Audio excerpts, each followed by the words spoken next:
హరే కృష్ణ. ప్రశ్న ఏంటంటే, మాంసాహారం తినచ్చా తినకూడదా? మా మిత్రుడు భలే ప్రశ్నలు పట్టుకొస్తాడు.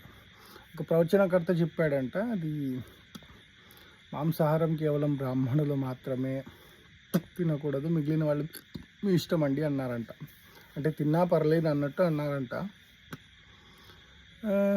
ఫస్ట్ థింగ్, ప్రతి ప్రశ్న ప్రతి వ్యక్తికి వర్తించదు. ఎలాగంటారా, ఉదాహరణకు ఎల్కేజీ యూకేజీలో చదివే పిల్లోడి దగ్గర వెళ్ళి, రే బుద్ధి ఉందా నీకు, పొద్దునే 4 అయ్యింది, లేచి చదువుకోవాలని తెలియదా అన్నాను అనుకో, కింద దూసేవాడు నా మీద దూసిపోతాడు. అవునా?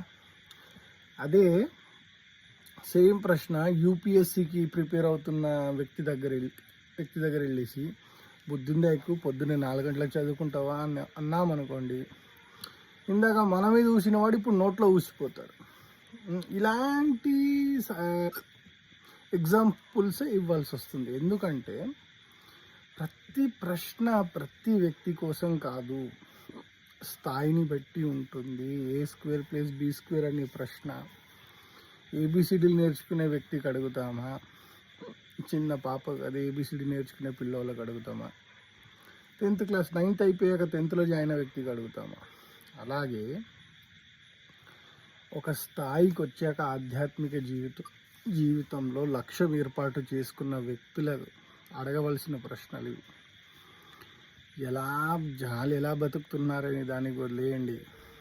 మీరు ఫైనల్లీ ఆ స్థాయికి వచ్చారు అంటే ఎంతో కొంత మెచ్యూరిటీ ఉంది, పూర్వజన్మ సుకృతం ఉంది, లేదా బ్రాహ్మణుల, వైష్ణవుల, ఆచార్యుల యొక్క కృప ఉంది కాబట్టి ఈ స్థాయికి వచ్చారు. కాబట్టి ఇలాంటి ప్రశ్నలు వినట్టు ఉండండి. శాకాహారాన్ని పాటించండి, వీలైనంత వరకు దాంట్లో కూడా ప్రసాదం తీసుకోవడానికి ప్రయత్నించండి. రామకృష్ణ జపం చేయండి. హరే కృష్ణ.